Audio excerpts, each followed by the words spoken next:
Hey kids, we're going to talk some more about our American symbols. Now, we know that an American symbol is something that represents or stands for something else. It might stand for freedom, it might stand for unity, it might stand for pride in our country. Those are all things that are symbolic or symbols. Today, we are not talking about a symbol, but we are talking about a landmark. A landmark is kind of like a symbol.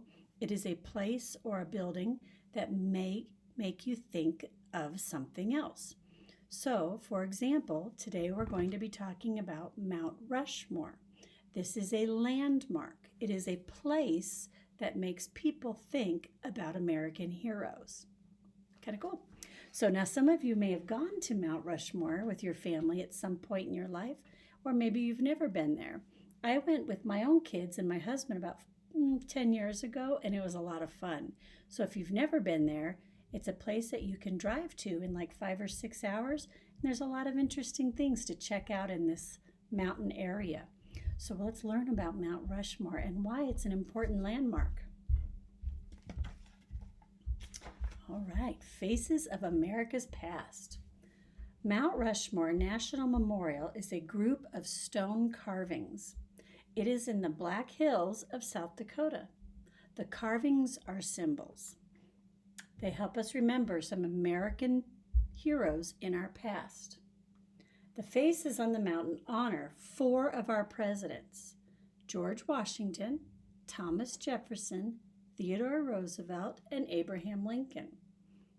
I bet you remember learning about some of those people when we learned about famous Americans.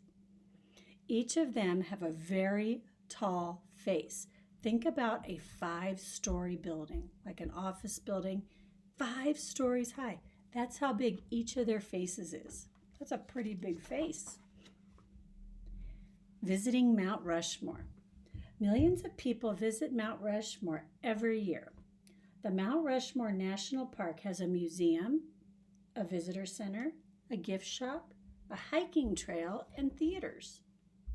Visitors can walk on the Presidential Trail, which is a hiking trail. It goes all the way around the mountain. Takes them along the base at the front. You can stop on little patios or decks to look at the different carvings and see them from different angles. Looking at Mount Rushmore. It is made out of a rock called granite. It is light gray in color, but sometimes the rock looks pink when it's got the sun shining on it during a sunrise. Helicopters rides can help visitors see Mount Rushmore from the air. Now, I never took a helicopter ride when I was there, but some people do. They get a helicopter ride, and then they can see what it looks like from up high. At night, the lights shine on the memorial and make all the carvings glow. A big idea. In the 1920s, which was like 100 years ago, a group of people from South Dakota had an idea. They wanted people to come visit their state.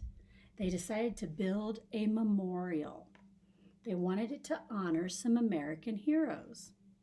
They chose a sculptor. A sculptor is a kind of an artist who uses clay or rock to create their art. They chose a sculptor named Gutzon Borglum to make the memorial. He was a famous American artist. The perfect spot. So Borglum went and visited the Black Hills of South Dakota. He looked at a lot of different mountains. He watched how the sun shone on them because he wanted to find a mountain that would have good sunlight so people could see the memorial. He also studied the shapes of the rocks. Now in 1925, he and his son Lincoln chose Mount Rushmore. This would be the perfect place for the memorial. He was excited to begin working. A different plan. The people who planned the memorial wanted Borglum to carve heroes of the Old West. They were thinking of someone like Buffalo Bill Cody. He was like an entertainer. But Borglum wanted to carve the heads of people who were important to all of the Americans. So he chose these 4 presidents: because he feels that all four of these presidents changed America for the better. And those, again, were George Washington, Thomas Jefferson, Abraham Lincoln, and Teddy Roosevelt. American heroes. Borglum chose George Washington because he was a great leader and he was the first president of the United States. Thomas Jefferson was chosen because he wrote the Declaration of Independence. Abraham Lincoln was chosen because he was president during the Civil War. He helped free the slaves. Theodore Roosevelt built the Panama Canal, which helped with world trade. All four of those were very important. Some people did not agree. Many people did not agree with carving faces onto Mount Rushmore. They had different reasons for not wanting the memorial built. Some people thought the project would cost too much money and would never get done. Native Americans believed that people should not change the beauty of the Black Hills. The work begins. In 1927, Borglum began working on Mount Rushmore. At first, work was really slow. Borglum and his crew always needed more money and always needed more supplies. He decided he was going to start with George Washington. He began carving Washington's head up on the highest cliff.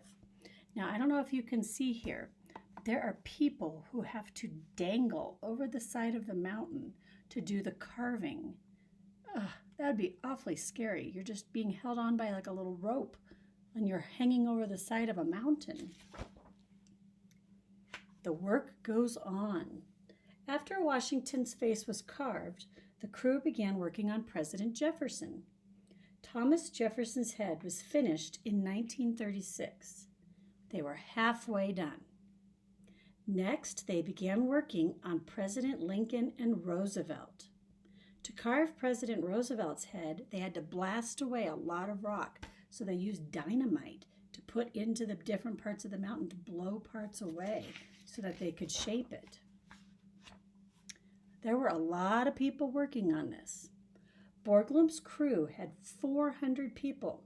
Some of the workers were called call boys, and they would take orders up and down the mountain. Someone at the bottom of the mountain would say, "Tell them to do this." So they'd run up the mountain and tell them this. And then people up at the top would be like, "Now go tell them this." And so they'd have to go back down the mountain.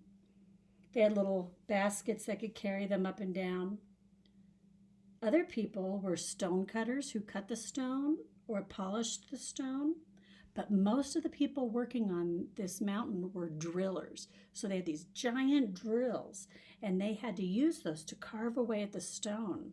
They were dangling by a rope or a cable, and they had to hang high above the ground. Finishing Mount Rushmore. Borglum put his son Lincoln in charge of the project. The crew worked through the cold winter. In July of 1939, all four heads were finished being carved. Then, it took about 2 more years to put all the final touches. In 1941, it was finished.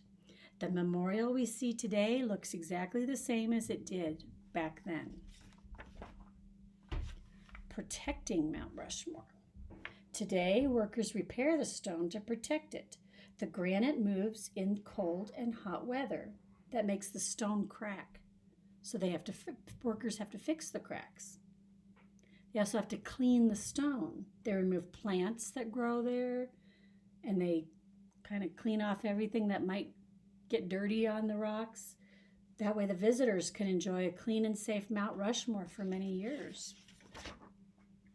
Now here are some cool facts about Mount Rushmore. No workers died while they were building Mount Rushmore, but they did get a lot of broken bones, cuts, and bruises. The people who worked on Mount Rushmore only made about 50 cents an hour. That's not a lot of people. Rock weighing 450,000 tons was removed so they could create the faces on Mount Rushmore. That is as much weight as 8,200 elephants. That's pretty heavy. All right, so that's interesting. When I went about 10 years ago, in the gift shop, they had one of the original um, people who worked on Mount Rushmore. He was the last living worker on Mount Rushmore, and he was really old. He was probably in his 90s at the time. Um, but a lot of people, they did get hurt while they worked on that, and many people afterwards died because of the dust that they inhaled during that time. They ended up with lung issues. So we learned about that when we visited the memorial. But again, it's a very cool memorial or landmark that helps us think about our American heroes. And I hope all of you get a chance at some time in your life to go visit it because it's a really neat place to go. Have a great day, guys. See you next time.